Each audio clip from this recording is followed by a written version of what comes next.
Radio Tehran, শুরু হচ্ছে বিশ্ব সংবাদ।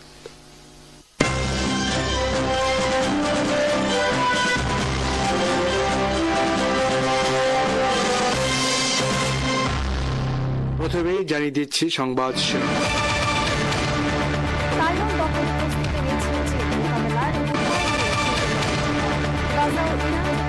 বিশ্বব্যাপী ছড়িয়ে পড়েছে তীব্র ইহুদি বিদ্বেষ। হিজবুল্লাহ ড্রোন হামলা থেকে রক্ষায় কমব্যাট ভেহিকেলে নেট স্থাপন ইসরায়েল আর্মির। গাজা ও ইরান যুদ্ধের কারণে গোটা বিশ্বে ইহুদিদের বিরুদ্ধে ছড়িয়ে পড়েছে তীব্র ঘৃণা ও বিদ্বেষ। বিশ্বের বিভিন্ন দেশে ইহুদিদের বিরুদ্ধে ঘটছে হামলার ঘটনা। এসব হামলায় নিহত হয়েছেন অনেকে। এমনকি চলতি মাসে থাইল্যান্ডের নিষিদ্ধ পল্লীর মেয়েরা পর্যন্ত হামলা চালিয়েছে 2 ইহুদির উপর। গত 22 এপ্রিল দক্ষিণ কোরিয়ায় নিযুক্ত ইসরায়েলের রাষ্ট্রদূত রাফায়েল হারপাজ সিউলের একটি রেস্টুরেন্টে গেলে সেখানে তাকে ঘিরে বিক্ষোভ করেন উপস্থিত লোকজন। তারা ইহুদি ও ইসরায়েলের বিরুদ্ধে এবং ফিলিস্তিনিদের পক্ষে স্লোগান দেয়। এ সময় বিক্ষোভকারীরা রাষ্ট্রদূতের টেবিল ঘিরে স্লোগান দিতে থাকেন, আপনার হাতে রক্ত, আপনারা গণহত্যাকারী। এরপর রাষ্ট্রদূত ও তার স্ত্রী দ্রুত সেখান থেকে সরে পড়েন। গত বুধবার উত্তর লন্ডনে প্রকাশ্য দিবালোকে 2 জন ইহুদির ওপর চাকু নিয়ে ঝাঁপিয়ে পড়েন এক যুবক। হামলায় 2 ইহুদি গুরুতর আহত হয়। এর আগে গত বছর অক্টোবরে ব্রিটেনের ম্যানচেস্টারে একটি সিনেগগের বাইরে হামলায় নিহত হয় 2 ইহুদি। গত বছর ডিসেম্বর মাসে অস্ট্রেলিয়ার সিডনি বন্ডে বিচে ইহুদিদের একটি ধর্মীয় অনুষ্ঠানে বন্দুক হামলায় নিহত হয়েছে 15 ইহুদি, আহত হয়েছে আরও 29 জন। এছাড়া ওয়াশিংটন ডিসি, কলোরাডোর বোল্ডারে ঘটেছে প্রাণঘাতী হামলা। তেল আবিব বিশ্ববিদ্যালয়ের প্রতিবেদন অনুযায়ী 2025 সালে পশ্চিমা দেশগুলোতে ইহুদি বিরোধী সহিংসতায় 20 জন নিহত হয়েছেন, যা গত 30 বছরের মধ্যে সর্বোচ্চ। 2026 সালের মার্চ মাসে ইরান যুদ্ধের সূচনার পর মাত্র এক সপ্তাহেই বিশ্বব্যাপী ইহুদি বিদ্বেষী ঘটনা 34% বৃদ্ধি। 2025 সালে যুক্তরাজ্যে মোট 3700টি বিদ্বেষমূলক ঘটনা রেকর্ড করা হয়। অস্ট্রেলিয়ায় 2024 সালে 17,027টি এবং 2025 সালে 1,750টি ইহুদি বিদ্বেষমূলক ঘটনা ঘটেছে, যেখানে 2022 সালে এই সংখ্যা ছিল মাত্র 472টি। বেলজিয়ামে ইহুদি ধর্মীয় স্থাপনায় নিরাপত্তা নিশ্চিতে 200 সেনা সদস্য মোতায়েন করা হয়েছে। ফ্রান্স, জার্মানিতে শারীরিক হামলা, সিনাগগ লক্ষ্য করে অগ্নিসংযোগ এবং ইহুদিদের বিরুদ্ধে উস্কানিমূলক গ্রাফিতি বা প্রচারণার সংখ্যা কয়েক গুণ বেড়েছে। এছাড়া Argentina, Italy, Austria, Switzerland, Netherlands এবং দক্ষিণ আফ্রিকায় ইহুদি ধর্মাবলম্বী ও তাদের প্রতিষ্ঠানের উপর ছোট বড় হামলার ঘটনা এবং ঘৃণামূলক অপরাধ বা হেট ক্রাইম উল্লেখযোগ্যভাবে বেড়েছে। যুদ্ধের সুযোগ নিয়ে বিভিন্ন উগ্রপন্থী গোষ্ঠী অনলাইনে ইহুদিদের বিরুদ্ধে বিদ্বেষ প্রচার করছে, যা বাস্তব জীবনে হামলার ঝুঁকি বাড়িয়ে তুলছে। বিশেষজ্ঞদের মতে এই ধরনের বিদ্বেষমূলক ঘটনা এখন আর সাময়িক কোনো ভূরাজনৈতিক সংকটের প্রতিক্রিয়া হিসেবে নয়, বরং অনেক সমাজে একটি সাধারণ বা স্বাভাবিক বিষয় পরিণত হওয়ার আশঙ্কা দেখা দিচ্ছে। হিজবুল্লাহ ড্রোন হামলা থেকে রক্ষায় কমব্যাট ভেহিকেলের ওপর মশারির ন্যায় নেট স্থাপন করেছে ইসরায়েল আর্মি। দক্ষিণ লেবাননে ইসরায়েলের স্থল বাহিনীর ওপর হিজবুল্লাহ ড্রোন হামলা ব্যাপকভাবে বৃদ্ধি পেয়েছে। সম্প্রতি কয়েকটি ড্রোন হামলায় নিহত হয়েছে একাধিক ইসরায়েলি সেনা। কোয়াড কপ্টার ও ফার্স্ট পারসন ভিউ এফপিভি ড্রোনের মাধ্যমে ইসরায়েলি সেনা ও কমব্যাট ভেহিকেল লক্ষ্য করে এসব হামলা চালানো হচ্ছে। এই হামলা থেকে রক্ষায় ইসরায়েল এই পদ্ধতি অবলম্বনের কৌশল নিয়েছে। যুক্তরাষ্ট্রের ভার্জন ম্যাগাজিন প্রকাশ করেছে এই বিষয়ে খবর ও ভিডিও। প্রকাশিত খবরে বলা হয়েছে, হিজবুল্লাহ ইসরায়েলের বিরুদ্ধে হামলার জন্য ব্যবহার করছে fibre optic control first person view drone. দক্ষিণ লেবাননে ইসরায়েলের দখলে থাকা এলাকায় ইসরায়েলের বেশ কয়েকটি ট্যাঙ্কের ওপর ধ্বংসাত্মক ড্রোন হামলার ভিডিও প্রকাশ করেছে হিজবুল্লাহ। গাজায় স্থল হামলার শুরুতে ইসরায়েল আর্মি হামাসের মর্টার হামলার শিকার হয়েছিল। দক্ষিণ লেবাননে হিজবুল্লাহ কৌশল নিয়েছে ড্রোন হামলার। এ ঘটনায় আতঙ্ক ছড়িয়ে পড়েছে দক্ষিণ লেবাননে ইসরায়েল স্থল বাহিনীর উপর। যুক্তরাষ্ট্র দীর্ঘদিন ধরে বলে আসছে 2027 সালে চীন তাইওয়ান দখলের অভিযান চালাবে। আর যুক্তরাষ্ট্রের ভেনেজুয়েলা ও ইরান আগ্রাসনের ফলে চীনের জন্য তাইওয়ান আগ্রাসনে এখন আর কোনো বাধা নেই বলে মনে করেন অনেক বিশ্লেষক। এরই মধ্যে যুক্তরাষ্ট্রের একাধিক মেরিন সেনা কর্মকর্তা যুক্তরাষ্ট্রকে সতর্ক করে বলেছেন, চীন সামরিকভাবে এখন আমেরিকার সমকক্ষ। তাই চীনের বিরুদ্ধে ভবিষ্যতের যে কোনো যুদ্ধের বিষয়ে সাবধানতা অবলম্বন করতে হবে। চীনা হুমকির মুখে যুক্তরাষ্ট্রকে এখনই তার তার ঘাঁটিগুলোকে আরও শক্তিশালী করা উচিত। মেরিন লেফটেন্যান্ট জেনারেল স্টিফেন স্কেলেনকা সহ আরও কয়েকজন কর্মকর্তা একই হুঁশিয়ারি উচ্চারণ করেছেন। জেনারেল স্টিফেন স্কেলেনকা মেরিন কর্পস এর ইনস্টলেশন ও লজিস্টিক্স এর ডেপুটি কমান্ড্যান্ট। যুক্তরাষ্ট্রের ওয়ার্জন ম্যাগাজিন 29 এপ্রিল প্রকাশ করেছে স্কেলেনকার বক্তব্য। ওয়াশিংটন ডিসিতে অনুষ্ঠিত 2026 মডার্ন ডে মেরিন এক্সপো চলাকালীন স্কেলেনকা বলেন, চীনের চেয়ে বড় কোনো হুমকি নেই। তারা আর আমাদের প্রায় সমকক্ষ নয়, বরং তারা এখন আমাদের পুরোপুরি সমকক্ষ, কারণ জাতীয় প্রভাবের প্রায় প্রতিটি মাপকাঠিতেই তারা আমাদের প্রতিদ্বন্দ্বী। স্কেলেনকা বলেন, চীনা প্রেসিডেন্ট শি এর দৃষ্টিভঙ্গি হলো আন্তর্জাতিক কাঠামোকে ওলটপালট করে দেয়া এবং বিশ্বনেতা হিসেবে আমাদের স্থান দখল করা। স্কেলেনকা বলেন, ইরানের বিরুদ্ধে পরিচালিত এপিক ফিউরি আমাদের কিছু কঠিন শিক্ষা দিয়েছে। যুক্তরাষ্ট্র যদিও বাধাহীন আকাশপথ এবং বাধাহীন সমুদ্রপথ দিয়ে যুদ্ধক্ষেত্রে সৈন্য পাঠাতে সক্ষম, তবুও যুদ্ধ চলাকালীন ইরান, আমেরিকা ও তাদের মিত্রদের উপর ব্যাপক ক্ষতি সাধন করতে সক্ষম হয়েছে এবং হরমুজ প্রণালী বন্ধ রাখার মাধ্যমে অর্থনৈতিকভাবে এখনও তা করে চলেছে। চীনের সঙ্গে যুদ্ধ আরও অনেক বেশি ভয়াবহ হবে। আমরা এপিক ফিউরির সাথে যুদ্ধ অভিযান শুরু করার প্রায় 2 মাস পার করেছি। আমাদের সেনা সদস্যরা দুর্ভাগ্যবশত ইরানের হাতে আহত ও নিহত হয়েছেন। তারা এই অঞ্চল জুড়ে আমাদের ঘাঁটি এবং আমাদের মিত্রদের ইসরায়েল, সৌদি আরব, কাতার, কুয়েত, জর্ডান লক্ষ্য করে শত শত ড্রোন ও ব্যালিস্টিক ক্ষেপণাস্ত্র নিক্ষেপ করেছে। এসব প্রমাণ করে আমাদের ঘাঁটিগুলো আর প্রশাসনিক সেনানিবাসে নিরাপদ আশ্রয়স্থল নয়।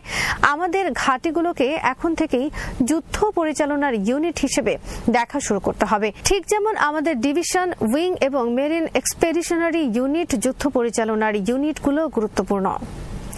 চীনের সম্ভাব্য তাইওয়ান আগ্রাসন কিভাবে মোকাবেলা করা হবে তা নিয়ে চিন্তিত হয়ে পড়েছে যুক্তরাষ্ট্র আর্মি। কারণ যেখানে ইরানের মতো শক্তির বিরুদ্ধে তাদের এত গলথঘর্ম, সেখানে চীনের মতো অর্থনৈতিক ও সামরিক শক্তির বিরুদ্ধে যুদ্ধে যে ভয়াবহ পরিণতি ডেকে আনবে তা অনস্বীকার্য। এ নিয়ে ভীষণ চিন্তিত যুক্তরাষ্ট্রের সেনা কর্মকর্তারা। এ বিষয়ে স্কেলেনকা বলেন, বাস্তবতা হলো চীনের অর্থনৈতিক শক্তির ধারে কাছেও নেই ইরান।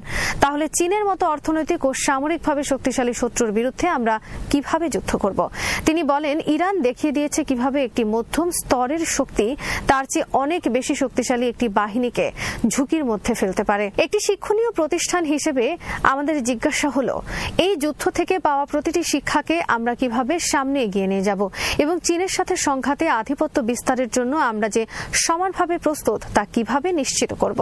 তিনি আরো বলেন, ইরানের সাথে আমরা যে জটিলতা ও সমস্যার সম্মুখীন হচ্ছি সে সম্পর্কে ভাবুন এবং তারপর নিজেকে জিজ্ঞাসা করুন, জাতীয় জিডিপিতে দ্বিতীয় অবস্থানে থাকা একটি দেশের বিরুদ্ধে লড়তে গিয়ে আমরা কিভাবে সাড়া দেব এবং পদক্ষেপ নেব।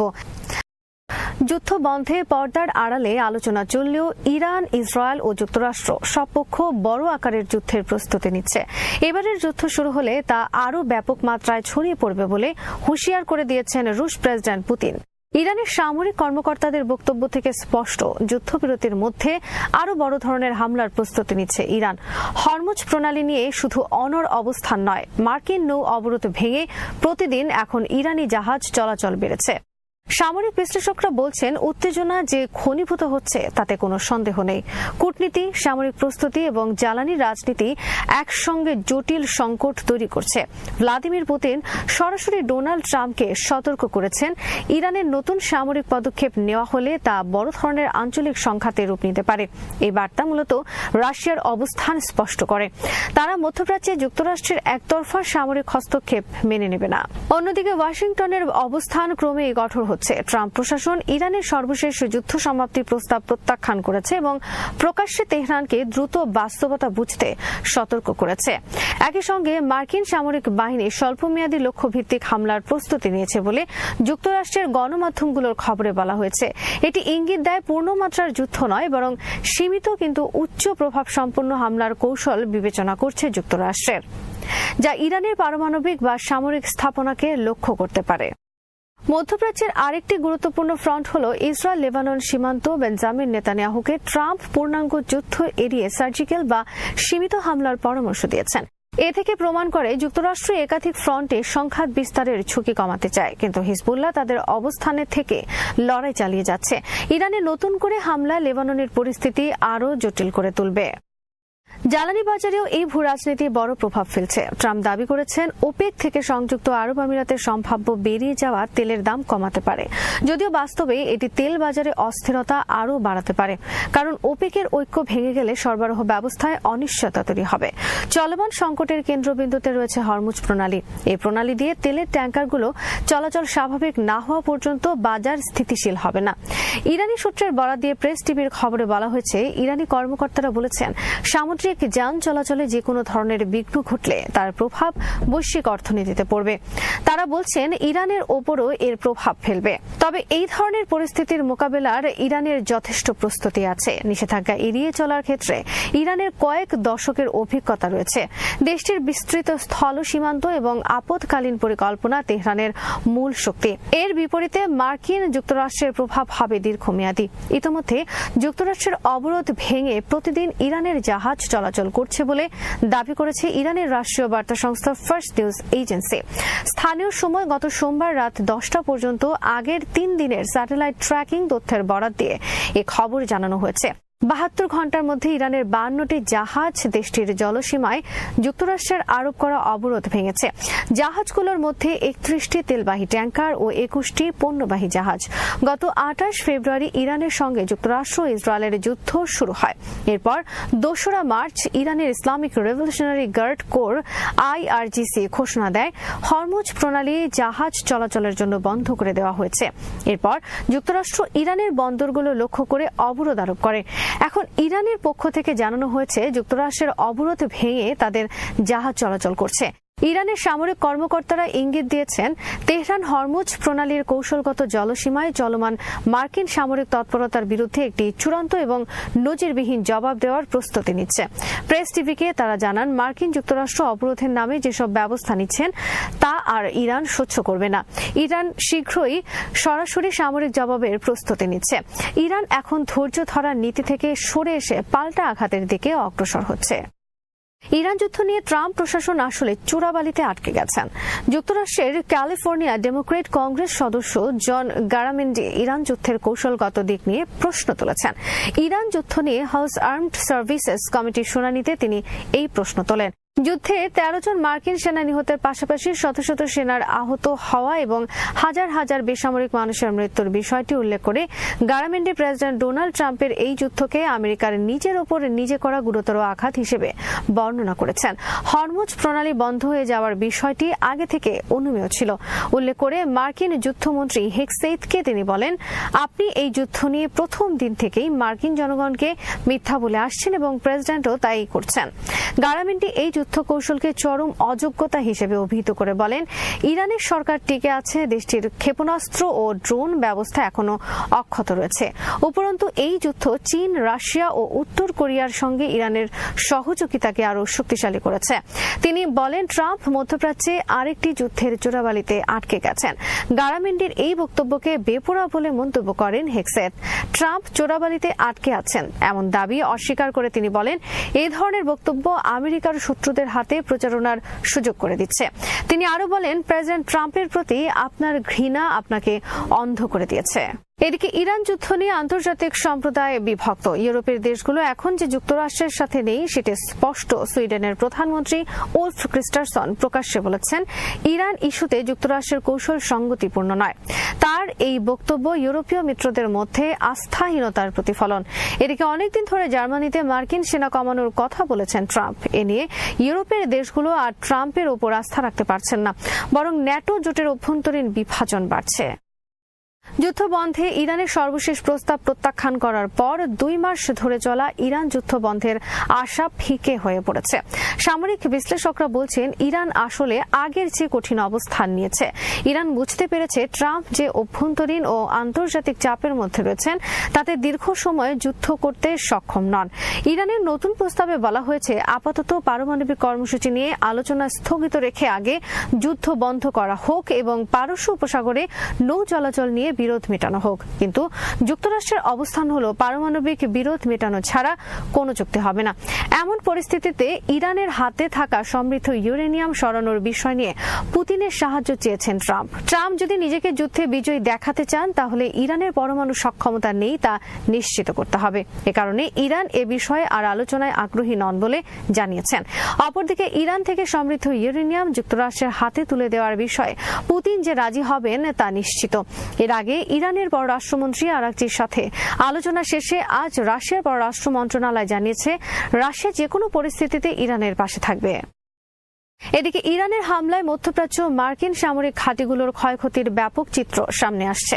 ইরানের প্রতিশোধমূলক হামলায় ক্ষয়ক্ষতির পরিমাণ পেন্টাগনের পূর্বের স্বীকারোক্তির চেয়ে অনেক বেশি ব্যাপক। এনবিসি নিউজের তথ্য মতে এই ক্ষয়ক্ষতি মেরামতের ব্যয় কয়েক বিলিয়ন ডলারে পৌঁছাবে বলে ধারণা করা হচ্ছে। পেন্টাগন আগে বেসরকারি স্যাটেলাইট ইমেজিং কোম্পানিগুলোকে উপসাগরীয় অঞ্চলে মার্কিন ঘাঁটির ছবি প্রকাশে নিষেধাজ্ঞা দিয়েছিল। এর উদ্দেশ্য ছিল ইরানি হামলায় ক্ষয়ক্ষতির প্রকৃত চিত্র যাতে সাধারণ মানুষ জানতে না পারে। 28 ফেব্রুয়ারি মার্কিন ইসরায়েলি আগ্রাসনের ইরান ওই অঞ্চলে মার্কিন সামরিক স্থাপনাগুলো লক্ষ্য করে ড্রোন ও ক্ষেপণাস্ত্র হামলা চালায়। এই হামলাগুলো বিমান ঘাঁটি, রাডার স্থাপনা, সামরিক যোগাযোগ কেন্দ্র এবং ডিপো সহ অত্যন্ত গুরুত্বপূর্ণ অবকাঠামোতে আঘাত হানে। সবচেয়ে উল্লেখযোগ্য ক্ষয়ক্ষতি হয়েছে কাতারের আল উদাইদ বিমান ঘাঁটি, যা সেন্টকমের একটি অগ্রবর্তী সদর দপ্তর হিসেবে ব্যবহৃত হয়।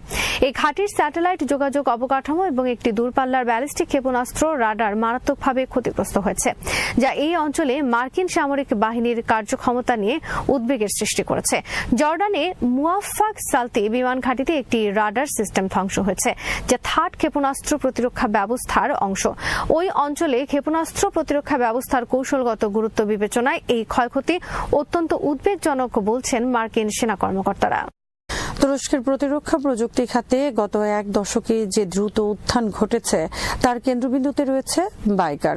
এই প্রতিষ্ঠানটি ড্রোন যুদ্ধের ধারণাকেই নতুনভাবে সংজ্ঞায়িত করেছে।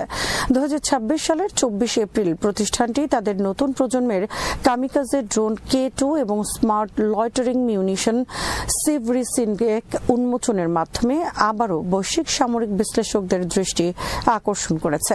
এই দুইটি সিস্টেম শুধু প্রযুক্তিগত উন্নয়ন নয়, বরং ভবিষ্যতের অসম যুদ্ধ বা অ্যাসিমেট্রিক ওয়ারফেয়ারের চরিত্র কিভাবে বদলে যেতে পারে তারও একটি সুস্পষ্ট ইঙ্গিত দিয়েছে। বিশেষ করে 5 থেকে 9 মে সাহা ডিফেন্স এক্সিবিশনে এই প্রযুক্তিগুলোর আনুষ্ঠানিক প্রদর্শন বিশ্বব্যাপী সামরিক শক্তিগুলোর জন্য এক গুরুত্বপূর্ণ বার্তা হয়ে উঠবে।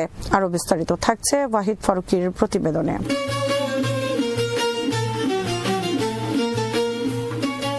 ড্রোন প্রযুক্তির বিবর্তন বুঝতে গেলে প্রথমে বুঝতে হবে গত 2 দশকের যুদ্ধের ধরন কিভাবে বদলে গেছে।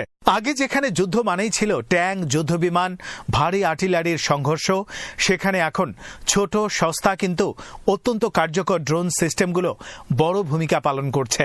সিরিয়া, লিবিয়া, নাগর্নো কারাবাখ এবং ইউক্রেন সংঘাতে কিভাবে ড্রোন যুদ্ধক্ষেত্রে গেম চেঞ্জার হিসেবে কাজ করছে তা বিশ্ববাসী দেখেছে। বাইকারের আগে ড্রোন যেমন TB2 ইতিমধ্যেই প্রমাণ করেছে যে কম খরচে উচ্চ কার্যকারিতা অর্জন করা সম্ভব।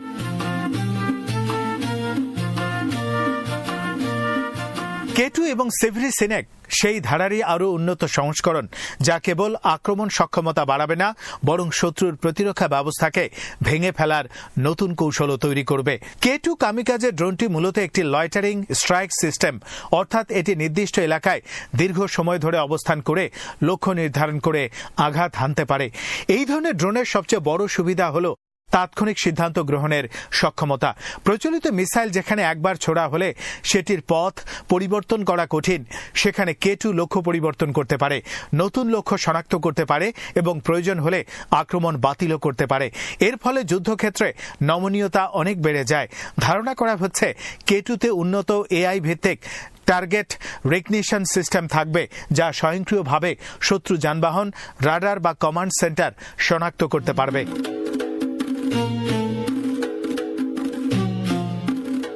অন্যদিকে সিভরিসিনক নামের মধ্যেই যার ধারণা লুকিয়ে আছে, এটি ছোট, দ্রুত এবং ঝাঁক বা সোয়ার্ম আকারে ব্যবহারের জন্য ডিজাইন করা হয়েছে। আধুনিক যুদ্ধের একটি গুরুত্বপূর্ণ প্রবণতা হল সোয়ার্ম ট্যাকটিক্স, অর্থাৎ অসংখ্য ছোট ড্রোন একসঙ্গে ব্যবহার করে শত্রুর প্রতিরক্ষা ব্যবস্থা অচল করে দেয়া। বড় ও ব্যয়বহুল মিসাইল প্রতিরক্ষা ব্যবস্থা সাধারণত সীমিত সংখ্যক লক্ষ্যবস্তু মোকাবেলা করার জন্য তৈরি, কিন্তু যখন একসঙ্গে শত শত ছোট ড্রোন আক্রমণ করে তখন সেই প্রতিরক্ষা ব্যবস্থা কার্যত ভেঙে পড়ে। সিভরিসিনেক ঠিক এই জায়গাটিতেই আঘাত হানতে পারে।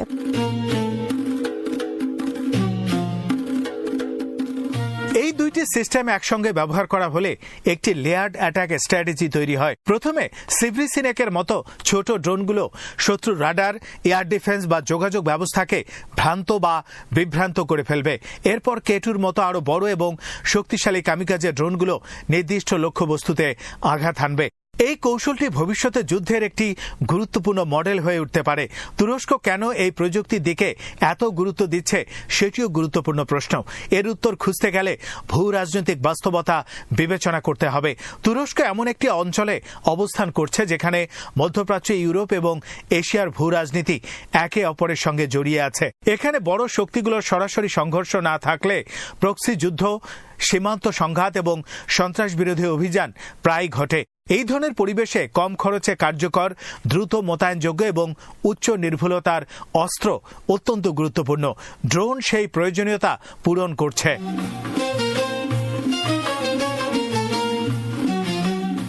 এছাড়া ড্রোন প্রযুক্তি তুরস্ককে একটি গুরুত্বপূর্ণ কূটনৈতিক হাতিয়ারও দিয়েছে।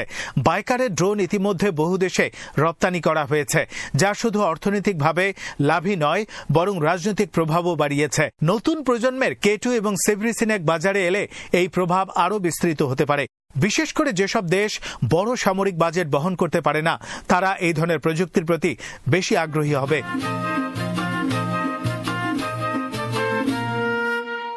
তবে এই উন্নয়নের সঙ্গে কিছু গুরুত্বপূর্ণ উদ্বেগও রয়েছে। প্রথমত, ড্রোন প্রযুক্তি যুদ্ধকে সহজ করে তুলতে পারে। যখন ঝুঁকি কম থাকে এবং সৈন্যদের সরাসরি যুদ্ধক্ষেত্রে যেতে হয় না, তখন রাজনৈতিকভাবে যুদ্ধ শুরু করা অনেক সময় সহজ হয়ে যায়। দ্বিতীয়ত, এআই চালিত স্বয়ংক্রিয় অস্ত্র ব্যবহারের ক্ষেত্রে নৈতিক প্রশ্ন ওঠে। যদি একটি ড্রোন নিজে নিজেই লক্ষ্য নির্বাচন করে এবং আঘাত হানে, তাহলে সেই সিদ্ধান্তের দায় কার উপর বর্তাবে? এই প্রশ্নগুলো এখনো আন্তর্জাতিকভাবে স্পষ্টভাবে নির্ধারিত হয়নি।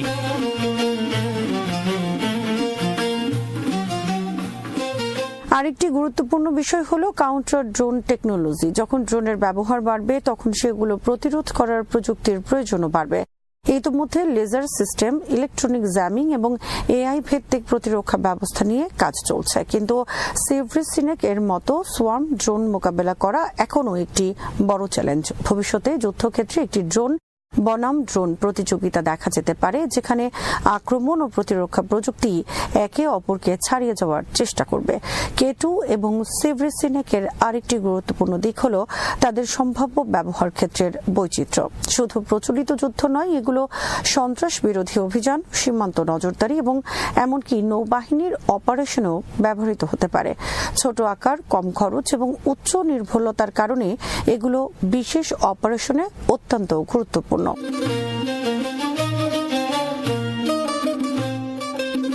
বিশ্লেষকরা মনে করছেন এই নতুন ড্রোনগুলো ভবিষ্যতের ডিস্ট্রিবিউটেড ওয়ারফেয়ার ধারণাকে আরও শক্তিশালী করবে।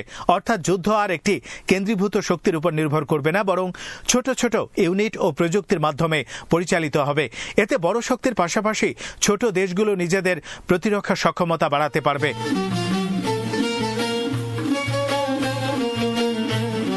তবে প্রযুক্তির দিক থেকে সবচেয়ে বড় প্রশ্ন হলো এই সিস্টেমগুলো কতটা নির্ভরযোগ্য এবং বাস্তব যুদ্ধক্ষেত্রে কতটা কার্যকর হবে।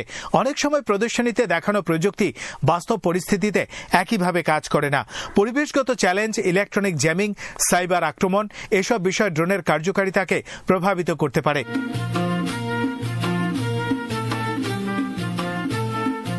সবশেষে বলা যায়, বাইকারের কেটু এবং সিভরিসিনেক শুধু নতুন অস্ত্র নয়, এটি একটি নতুন যুদ্ধ দর্শনের প্রতীক, যেখানে দ্রুততা, নমনীয়তা, কম খরচ এবং প্রযুক্তিগত উদ্ভাবনী প্রধান শক্তি হয়ে উঠছে। ভবিষ্যতে যুদ্ধে হয়তো আর বিশাল ট্যাঙ্ক বাহিনী বা যুদ্ধ বিমানের উপর নির্ভর করবে না, বরং ছোট, স্মার্ট এবং সমন্বিত ড্রোন সিস্টেমই সেখানে প্রধান ভূমিকা পালন করবে।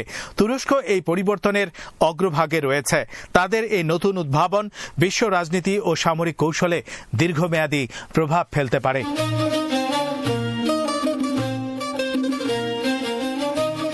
শ্রোতা বন্ধুরা, বিশ্ব সংবাদে এই ছিল আমাদের সর্বশেষ আয়োজন। সঙ্গে থাকার জন্য আপনাদের সবাইকে অসংখ্য ধন্যবাদ।